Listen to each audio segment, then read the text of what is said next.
Morning, everyone. Wait a few moments.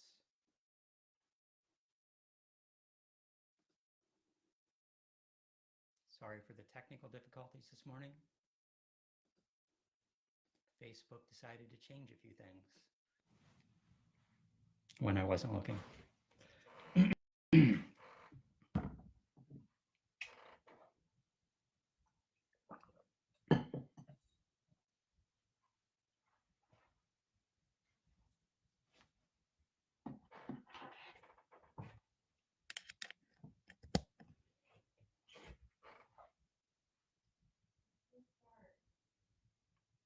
You hear it? Good morning. Morning, George.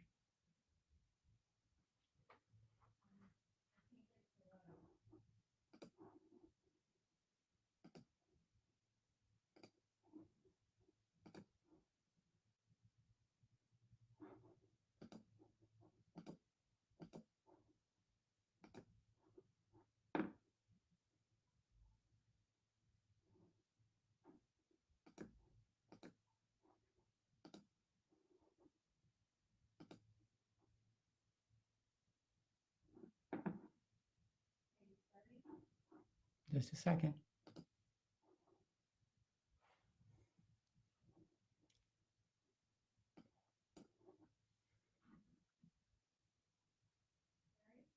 Yes.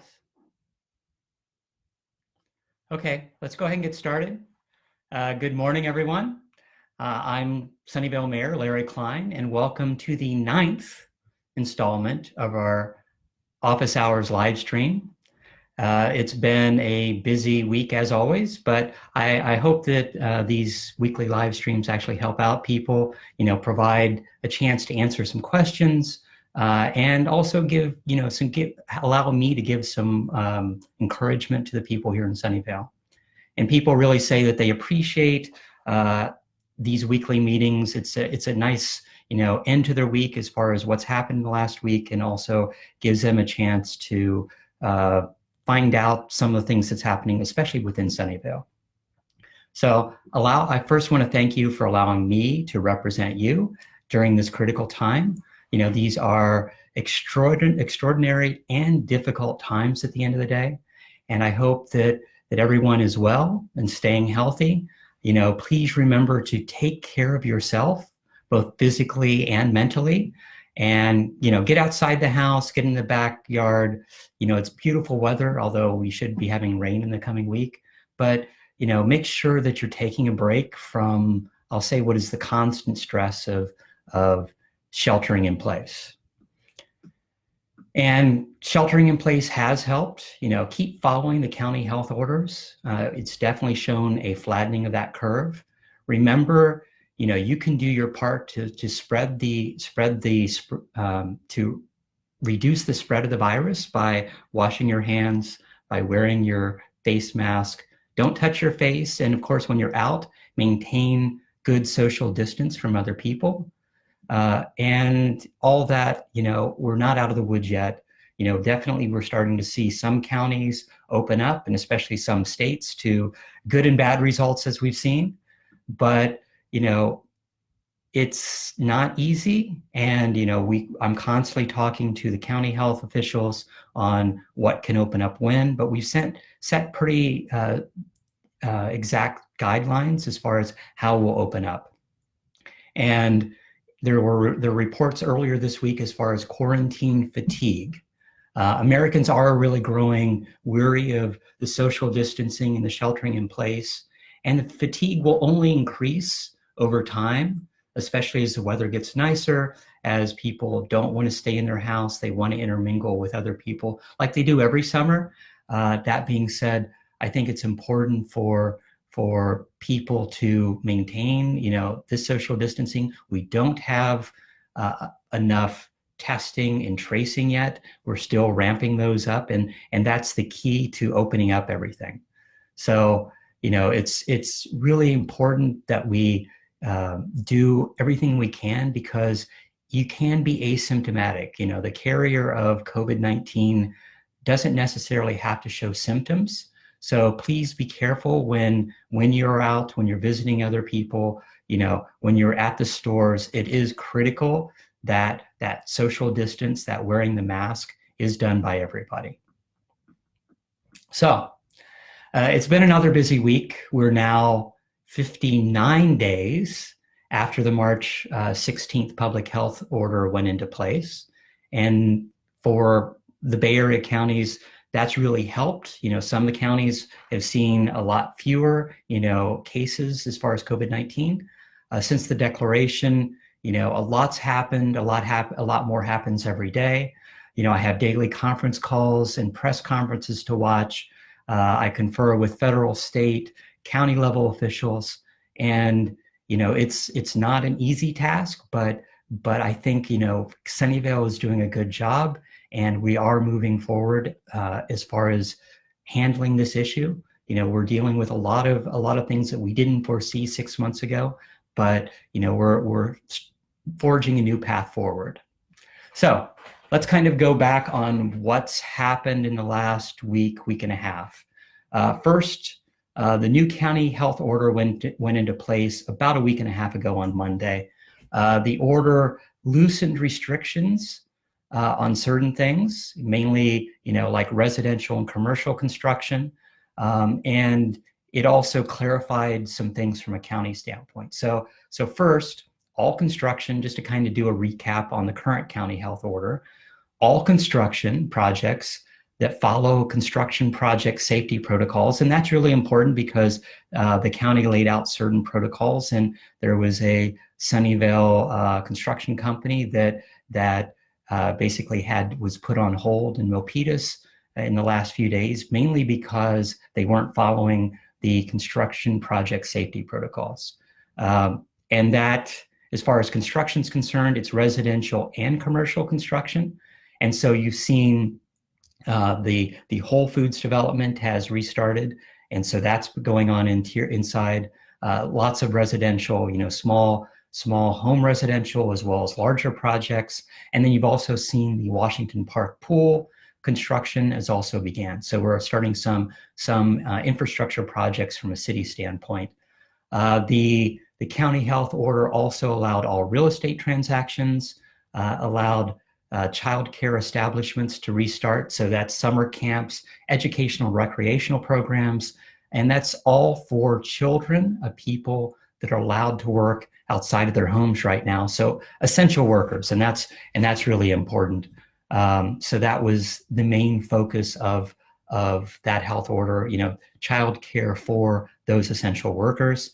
And then finally, of course, nurseries and landscaping were allowed to restart. So those people that are working on their gardens can go to some of the smaller nurseries that are in our community, as well as you're hearing, the hum of gardeners, of mowers and leaf blowers in our community as the gardeners have come back and are allowed to operate. But, clarifications continue. The order, from a week ago Monday required face coverings when in stores and restaurants. And that hasn't been well publicized, although the county has started a little bit of an effort this week to make sure that that's clear. As long as you're, over the age of 7 and you don't have asthma or, a doctor prescribed issue with wearing a face mask, everyone should be wearing face masks when they're going outside of buildings. And several cities this week have actually made it required that you're wearing it whenever you're outside of your home. We haven't, from a Sunnyvale standpoint, we've continued to rely on the county health order and the state health order. We have had some of those discussions, and the city attorney, questions conceivably what's being done, and also from a city health standpoint, how many public safety calls would be done if every person that wasn't wearing a mask that's walking around their block conceivably didn't have was called because they didn't have a mask. And so then it becomes a question of as long as you're in stores, that's the critical thing. And there have been a few cases of restaurants or stores that haven't been following the policy correctly. If you see that, if you hear that, call the non-emergency number and inform public safety. That's That's an important part of this process, is making sure that people understand what the orders are. And another thing, a lot of people are using face masks, gloves when they're out. Please dispose of your face mask and gloves responsibly. I've been seeing, lots of disposable face masks out in the streets, or gloves, plastic gloves in the streets when I'm on my morning runs. May is Keep It Clean month for the Santa Clara County. And I think it's important that everyone do their part. If possible, pick up garbage, have another glove while you're out, and pick up other people's garbage if they've discarded something, that they shouldn't have. So let's kind of go through some of the events of this past week. On Monday, Sunnyvale Smart Station opened. So it's finally ready for customers, and there's new COVID-19 protocols in place. All employees as well as members of the public are required to wear face masks while they're there. And this is providing all of our basic services. Certain things are still closed. So the CRV Buyback Center is closed right now. So you can't redeem your bottles or your cans. It will open sometime in June. So, and in June when it's open, it'll be open for appointments only. So we're working through a process to make sure that we open up that process correctly. It's supposed to open the first week of June. More information on that later. Compost pickup is now restarted. So a lot of people who are working on their gardens need compost. So bring your own shovel and containers to put compost in. And so you've always brought your own containers, but there used to be kind of a community shovels at the smart station for the compost. You now need to bring your own. And remember that we still have the same requirements, that it's up to 96 gallons per week of compost that each person can do. And then only one person is allowed to pick up at a time. So one person can be waiting in the car, but only one person can be filling. We don't want large crowds there trying to collect compost all at the same time. We're also now collecting, all the cardboard, the scrap metal, electronics, plastics, like we always have been. So if you have a lot of cardboard that you didn't want to send out at your curb, you can now take it to the smart station. There's also places for shoes and clothes donations. And paint is also being accepted Monday through Friday.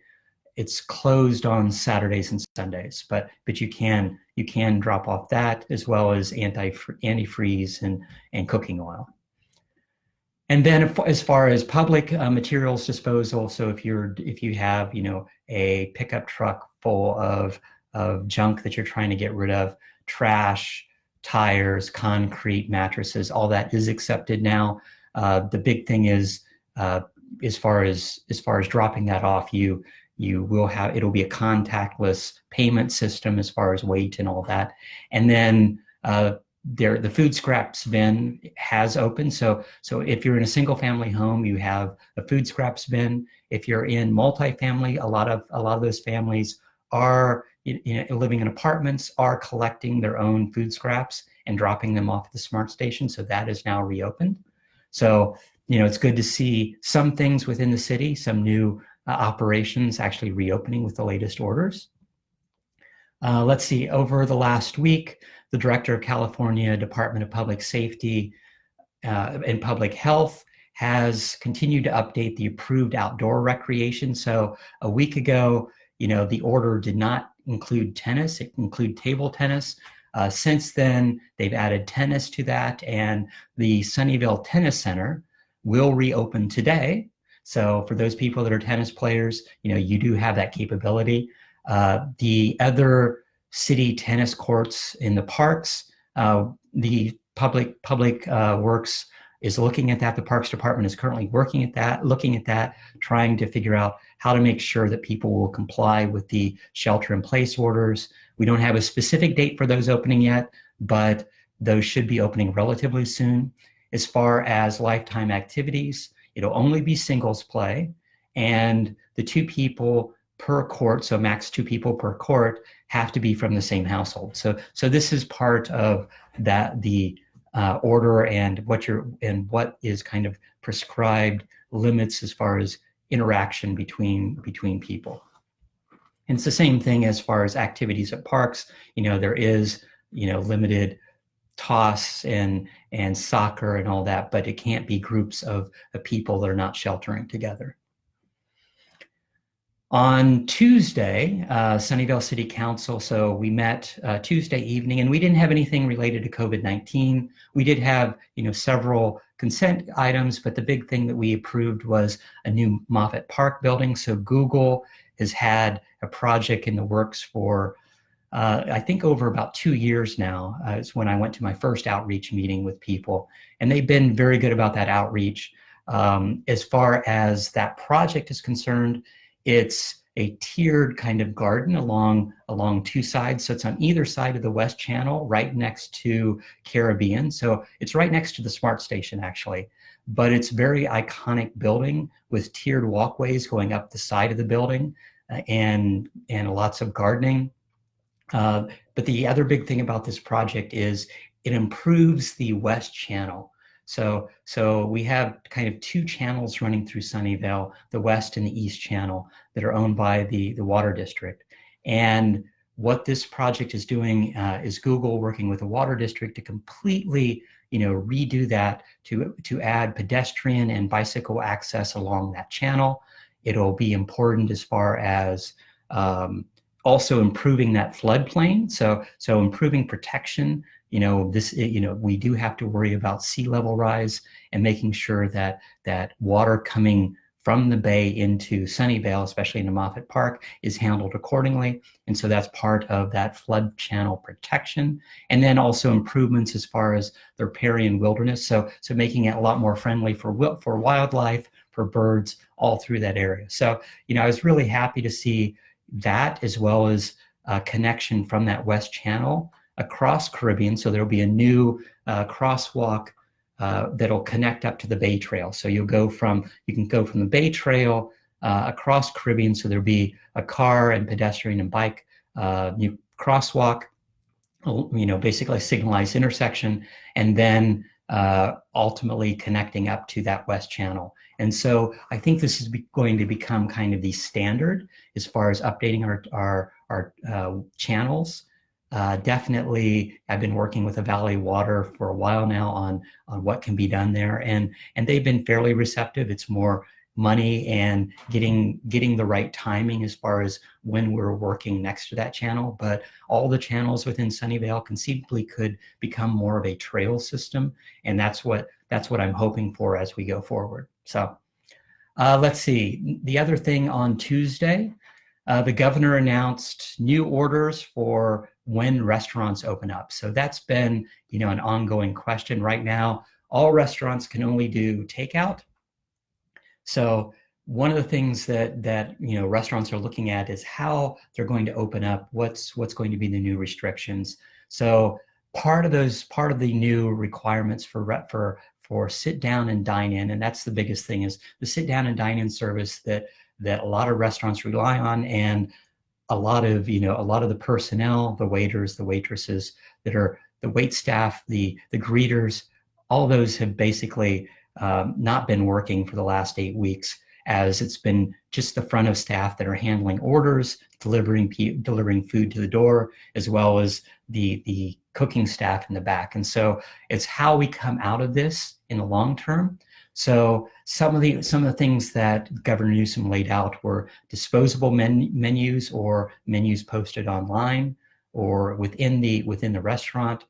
Cutlery, napkins, and cups should not be preset on the table. So so that there isn't a chance of other people coming in contact with that to spread the concept of COVID-19 being spread before you get there.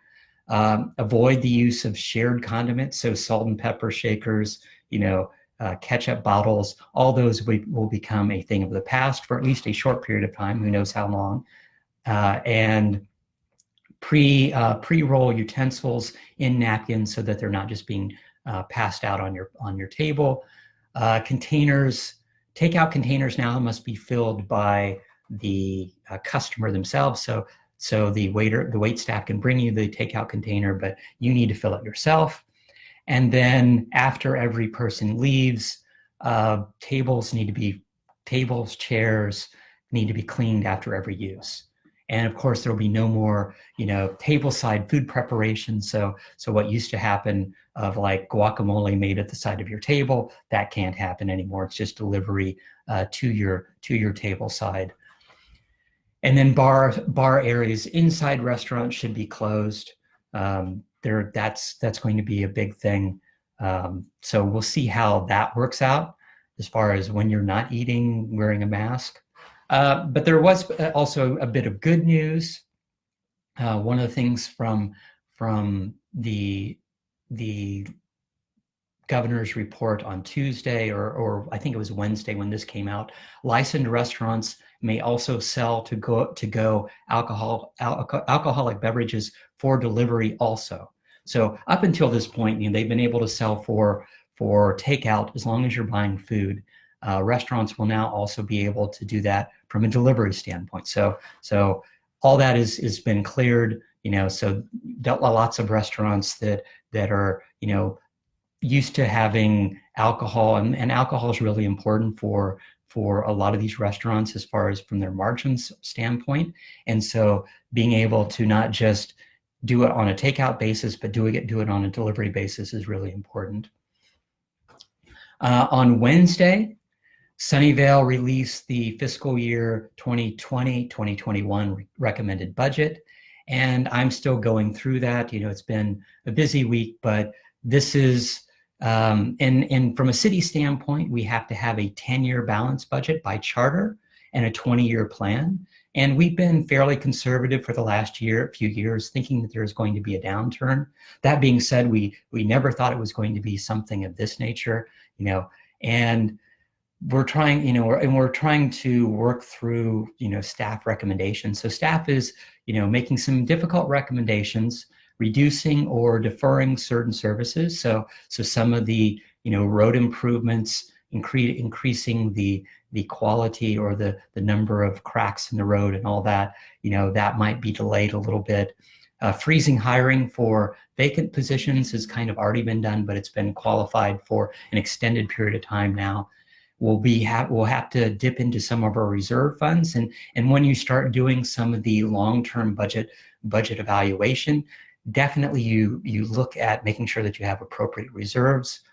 The goal is to maintain that core service level and invest in necessary projects. And some projects will end up being delayed, but right now, it's figuring out what those core projects are. The City Council will review and discuss the recommended budget at an all-day budget workshop next Thursday, May 21st.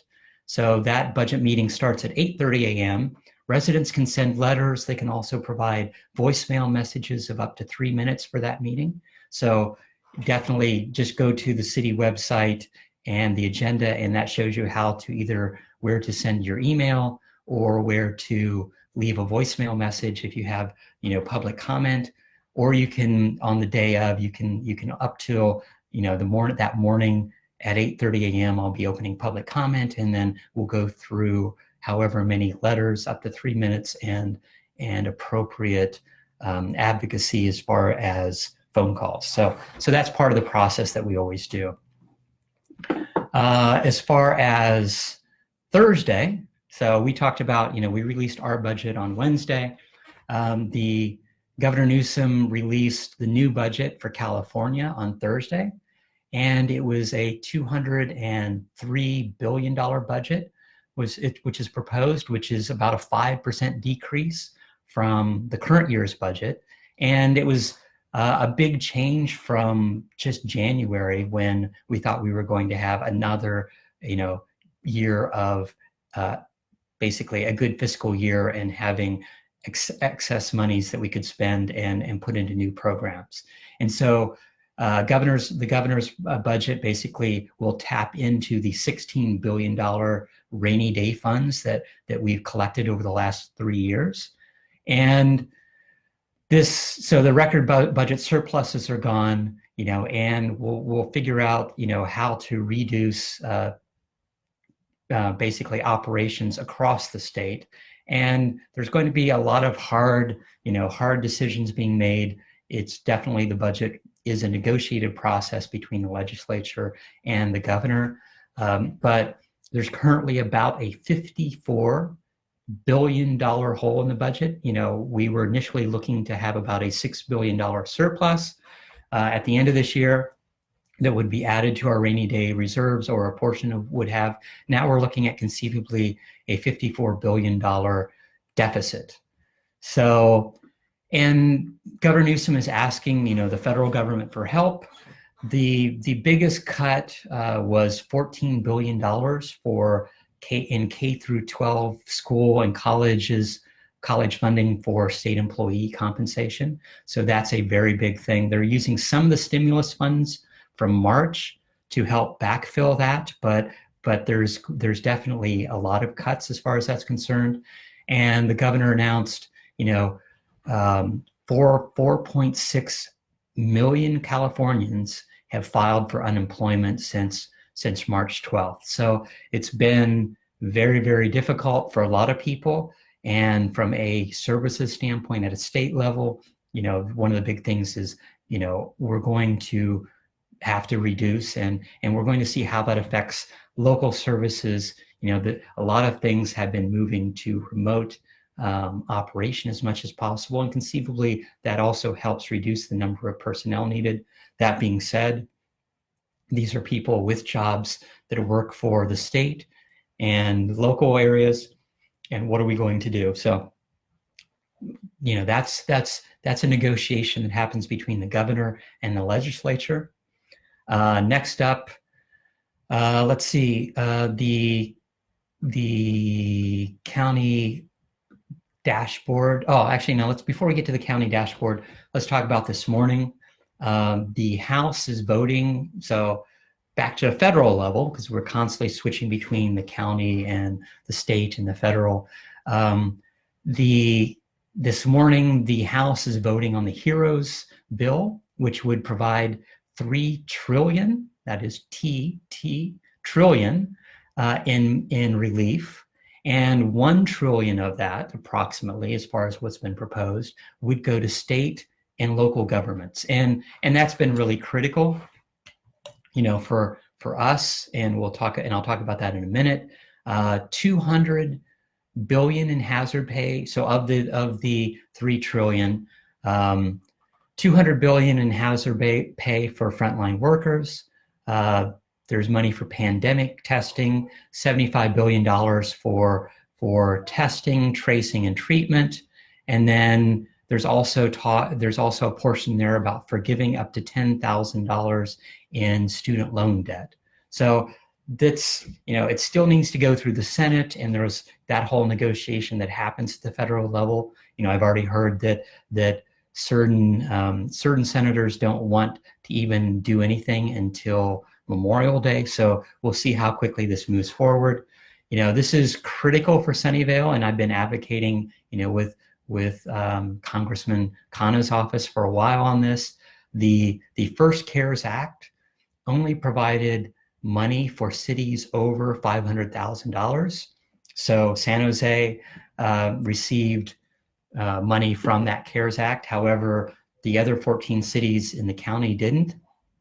And so, it's been difficult. I've been doing a lot of advocating, with Congressman Khanna, sending, yesterday I signed 3 different letters to Congressmember Khanna and Senators Feinstein and Harris, basically requesting them to pass the CARES Act because it's important for stimulus going to the cities and a lot of small cities. And I've been working with the Mayor's Conference, the Conference of Mayors, on doing that similar advocating, because the majority of cities in our nation are smaller cities and medium-sized and smaller cities, and trying to make sure that we get some of the funding to make sure that we're operating, because people rely on those local services very much, and it's critical on a day-to-day operation of a city, and making sure that it's providing public safety, infrastructure, parks and rec. All those sorts of things are critical to the livelihood of residents in our city. One of the things that I wanted to bring up was advocacy at the Cities Association. So, you know, a week ago, I talked about the letter from the 15 mayors. So it was about 2 weeks ago, we wrote that letter to the county. So the Cities Association of Santa Clara County, of which I'm president this year, is one of the few organizations in the county where you have one vote per city. So you have 15 members represented, and it's also an organization where it's not tied to one specific topic. So it's not looking at water or transportation, you know, or air quality, any of these specific things. It's looking at anything that we want to bring up.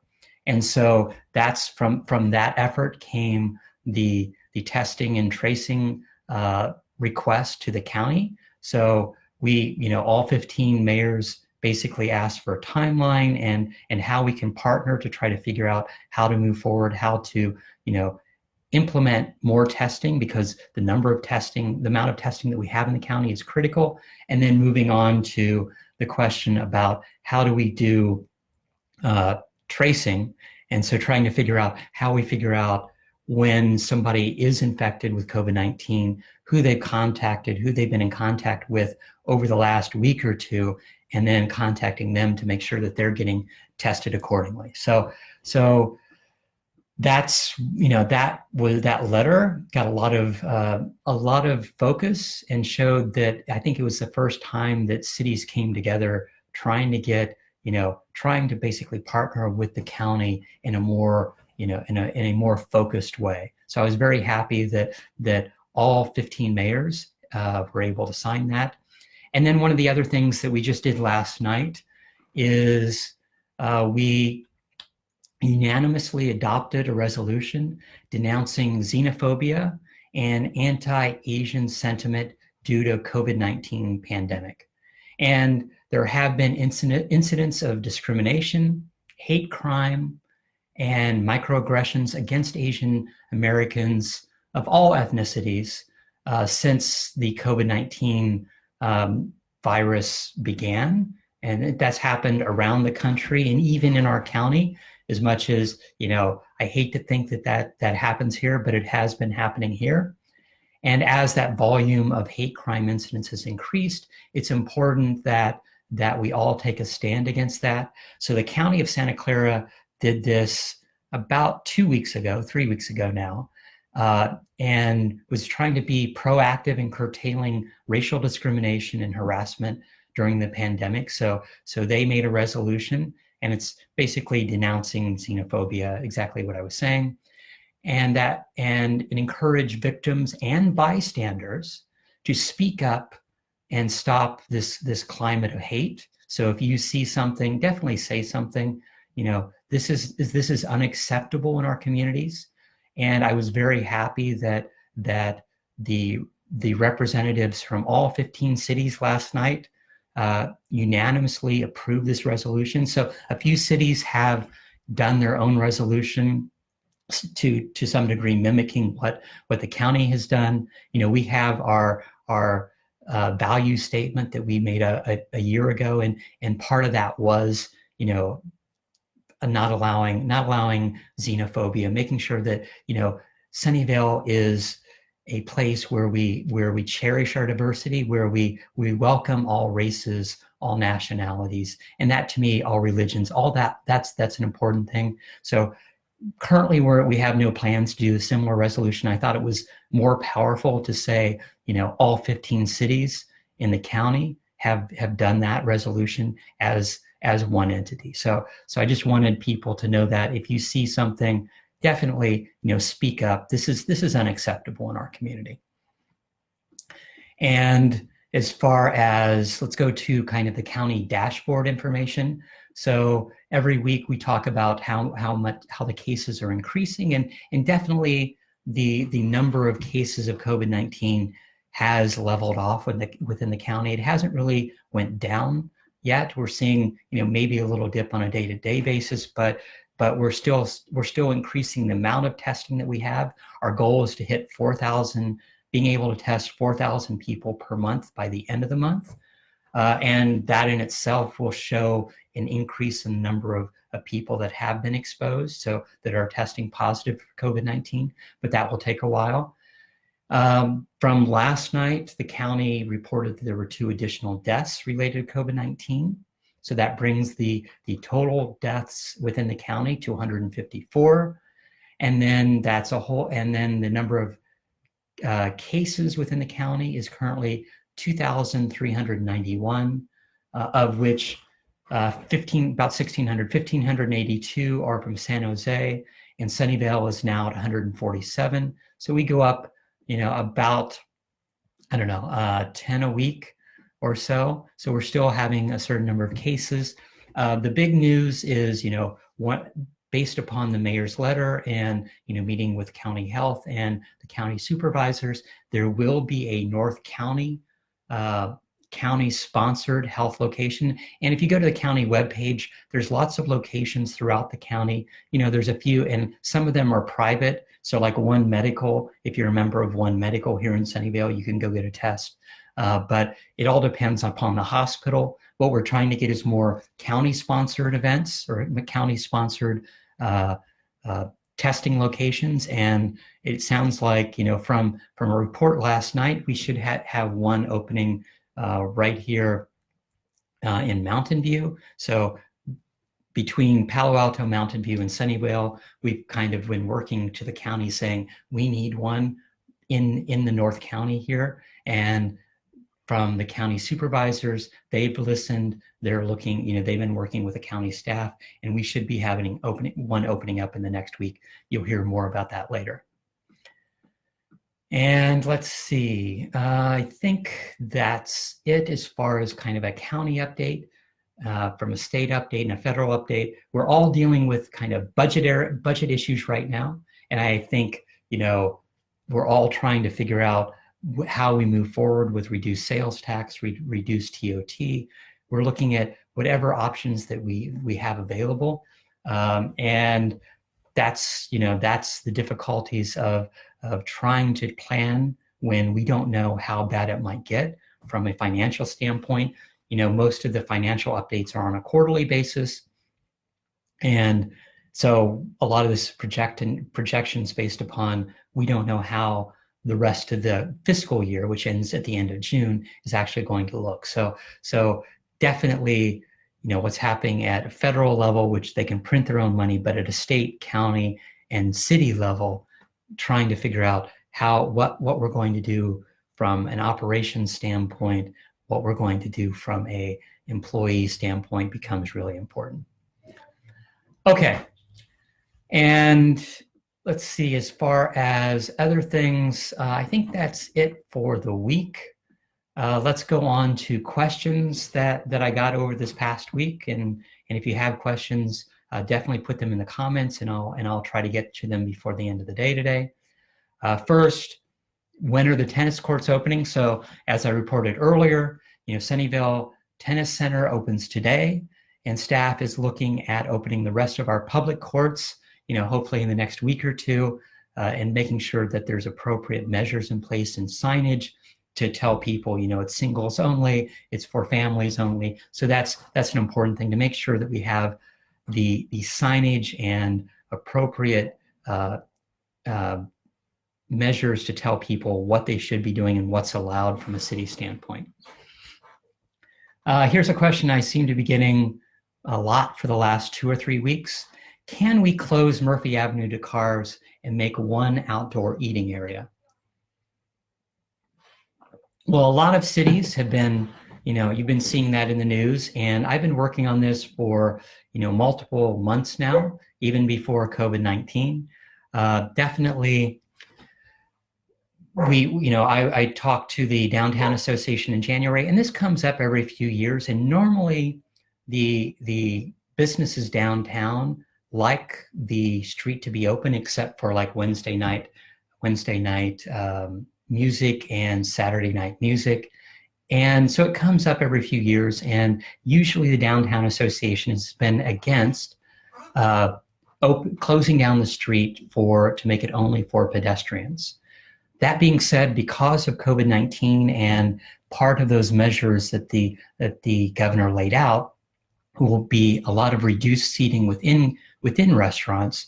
They are hoping to now move out into the street. And I talked to them back in January to ask, whether or not we could do it Saturdays year round, because we were already doing it Saturdays year round, or Saturdays for 8 weeks in the summer, when we had the farmers market Saturday morning, and then in the evening we had Jazz and Beyond. And so we'd already had that kind of for a portion of the summer, and trying to expand that to the entire year, to me, I thought was important. And so that discussion was starting. Since then, of course, because of COVID-19, now the Downtown Association has been talking to their different businesses, and they basically sent a letter to the city yesterday doing that request, to basically formally requesting several things, and one of which was to close down. And right now it's temporarily, but since we don't know how this is going to change, that's an important measure that we're going to need to figure out. But it would be closing down historic Murphy Avenue between Washington and Evelyn, and it would close the parking area on the on the north side of Washington, so along that parking area right next to the businesses, and make it dedicated to curbside pickup. It would also temporarily set pickup locations on the back parking lots, as well as allow businesses to provide new street design plans for assessing how they will align their seating outdoors in front of their places of business, as well as keeping an appropriate pathway. So we're looking and they ask, what can we do from a city standpoint to fast track that? I've been advocating with the county for about 2 weeks now, as far as how they can speed up approval process from a health standpoint, because part of it is the ABC laws of alcohol delivery, as well as what the health boundaries are. Right now, just to move out onto the sidewalk, businesses have to be approved with the health department. And so that was an important thing that we need to make sure that when restaurants are ready to move out into the street, it's important that they also have the capability to get that approval process done as quickly as possible. Because it's like, okay, it's one thing to make that plan, but if it's another month after the county allows restaurants to open up for downtown for seating, they don't want to be stuck with only, let's say, 30% of the seats inside the restaurant and not be able to move out into the sidewalk or the street. So that was an important thing. We think that this can be completely done by city staff. There's already a process for approval for the downtown as far as seating is concerned, and those applications will be handled, when the downtown, figures out the overall plan of how they want the restaurants to work. So I think this is a good thing. Definitely, it would be, being able to walk through historic Murphy Avenue. It's very nice. It's nice in the summertime for the music when the street is closed. And I think, it'll make it a much nicer experience, especially with people sitting outside. And summertime, those extra tables will be critical for the wait staff in the different restaurants that are there. Another question I get is what is happening with AMC and Whole Foods? So AMC Whole Foods, that building is still, in the works. From a Whole Foods standpoint, construction restarted last week. So they are working on the interior. I checked in with the developers this week, and it's still about 4 months. They're still evaluating getting all their materials. We see other construction happening at like Iowa and TAFE, which is moving forward, and actually moved forward very quickly under the shelter-in-place early orders, because it had affordable housing, and it was a lot easier to find, very competent construction people to work on that site, since the majority of construction was closed in the county. And so one of the things that the Whole Foods is working on now is filling out their interior. They think that's about 4 months. From an AMC standpoint, we continue to hear rumors about that AMC might do bankruptcy. Lots of companies will be going through bankruptcy. It doesn't mean that they close for good, but it helps them deal with their debt and how they deal with their investors. So, I think JCPenney's might have, or might later today, declare bankruptcy. One of the things that a lot of these companies do, depending upon their operation, is they go into bankruptcy, they restructure, they deal with their debt, and then they come back out. That being said, besides AMC might be going into bankruptcy, there was also talks earlier this week, or rumors this week, about Amazon looking at purchasing AMC. So this might be the perfect building for Amazon at the end of the day, because they'll have Whole Foods on the bottom and AMC on the second story. I think both of those conceivably might be Amazon owned at the end of the day, but we'll see what happens as the year progresses. One of the questions I got was, can I donate to the Sunnyvale Cares program? So last week I talked about multiple companies, and so we talked about the Sunnyvale Cares program. Let me refresh everybody's knowledge about that. It is a program that council approved about 3 weeks ago, to work with the Enterprise Foundation, which is a nonprofit, to create a program to help small businesses in the city.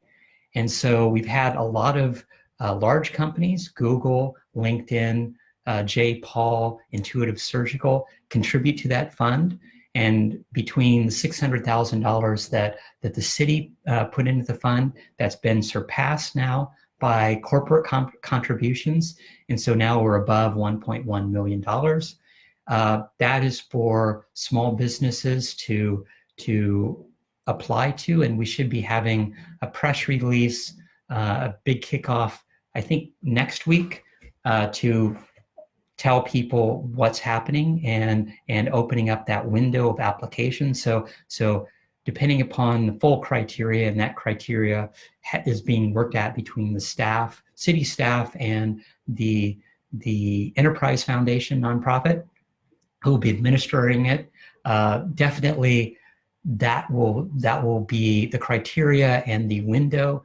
So people will be, small companies in Sunnyvale will be able to apply. And then for those that are qualified, it will be a random choice of whose applications are filled first, or whose applications for grants are filled first, so that there's not a big push right at the beginning of the program. So whoever gets in the first day are the only people that actually can get money, as we've seen with a few other countywide programs that were just inundated with the number of people asking for help. So it's important that we make it a lot more fair for the different small businesses that are applying, and keep in mind that the $1.1 million will go quickly when we're giving $5,000 to $15,000 per business, but it's important that we try to help them in whatever you can do. So you can donate. So there's a place, if you go to the city website at sunnyvale.ca.gov and search for Sunnyvale Cares, there's an address in there where checks can be sent in to the nonprofit, to the Enterprise Foundation, to help benefit all the different small businesses in Sunnyvale. And small businesses are critical to the livelihood of the city. A lot of you keep talking about the weekly or the daily post, my daily post of as far as small restaurants that I'm going to, and the feedback that I get from the owners is fantastic, but also from people that have never been to a specific restaurant and finally find out that it's there, what they're doing, or haven't been there for years and realize that it's open, and it'd be good to go back and support those local businesses. So, just yesterday I went to Hardee's Bavaria, which has been in Sunnyvale for as long as I can remember. And it's open, the same well, the same German food is being served, and people thought that it was a bar and not an actual restaurant. And so it's actually good to highlight, what's the different restaurants in our city, the different types of food that we have in our city. And it's great to meet the owners and thank them for staying open during these difficult times. One of the questions I got was, what happened to Hands on the Arts? So Hands on the Arts was supposed to be, and it's a yearly, this would have been the 35th year for Hands on the Arts. And it's a children-focused art program that was started by Larry Stone many, many years ago, 35 years ago. And it would have been happening at the community center. Of course, we can't have large public meetings. And so this has been kind of moved to online. So the city staff will be posting Facebook videos about events or about different types of tasks and art that kids can do at home. So little hands-on tasks and fun things to create things and do, basically use that creativity and give them projects to do while they're at home. So those will be posted over the next week. I ended up, so you'll see the mayor video as part of those, but I was really happy to that staff have figured out a way to at least kind of hold the Hands on the Arts, even though, we can't have the public meetings right now.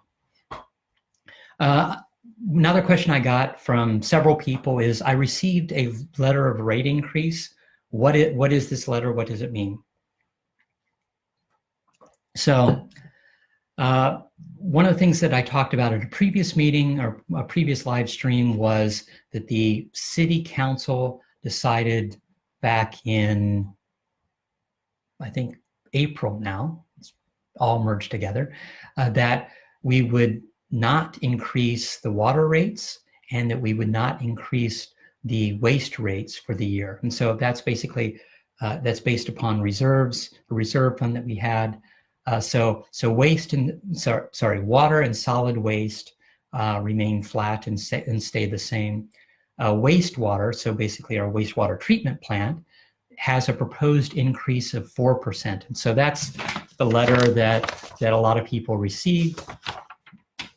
And so it's laying out rates. So the 4% increase for wastewater ends up being about a $2.05 increase on a monthly bill for a single family residence.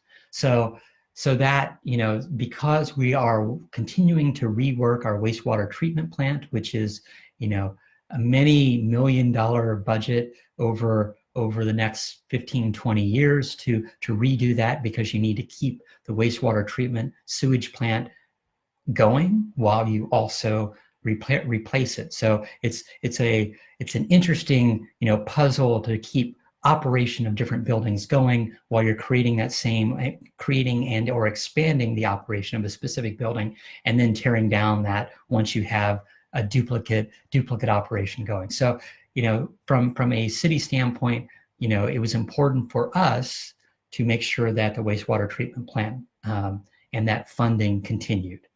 And so the letter basically lays out how people can, what the rate increase is. And so it's only for that wastewater treatment, and it's the $2.05. It's also, if people want to file a written protest, and we get a few letters like that every year, a lot of these rates continue to go up a few percent every year. Normally, like the water, we get our water from the SFPUC and Valley Water. Those water rates, depending upon, we negotiate those rates every year or every few years for the next coming years. Valley Water has been going up about 6%, 6 to 8% every year.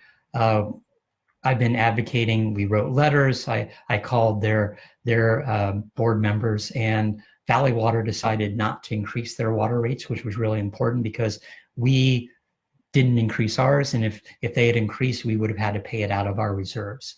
So that was good that they decided not to increase their rates. So we're good from where we get our rates, where we get our water from.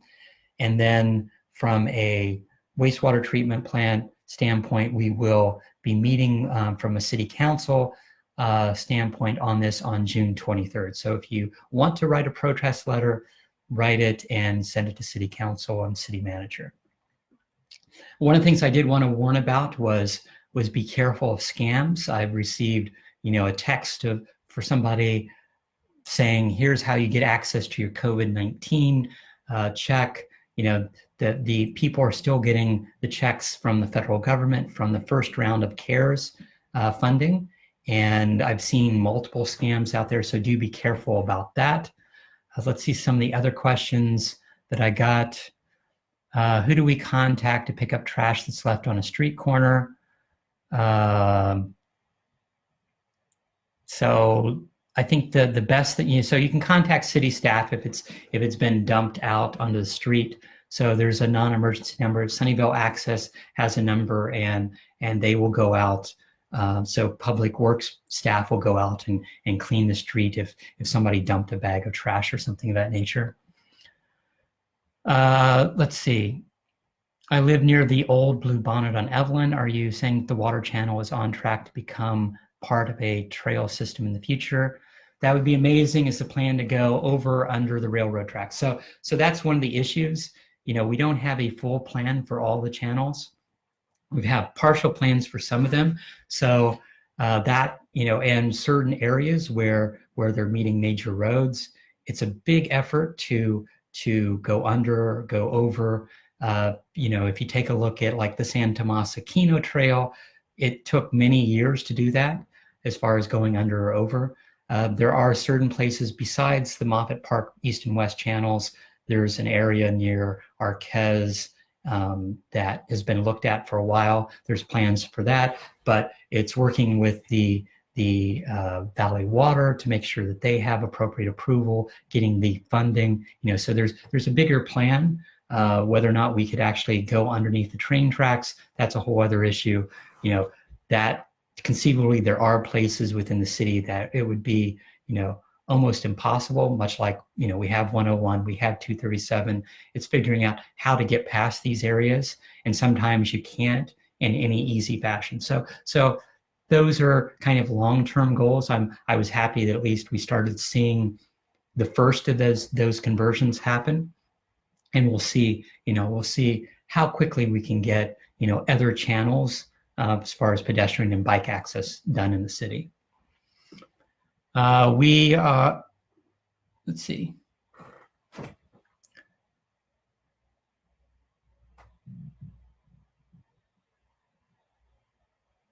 Where does Santa Clara stand on residential and non-residential workers' kids? So all I'm assuming that this has to do with childcare. The childcare is supposed to only be for essential workers. So, and I know as things continue to open up, that continues to change. But right now, it's only those workers that should not be sheltering in place. So it is our healthcare workers, it's our restaurant workers, it's our public safety, it's the city workers that have to be doing their job, and it's not supposed to be intermingling those children. So, for people sheltering in place, it is important that they continue to provide that child care for their children.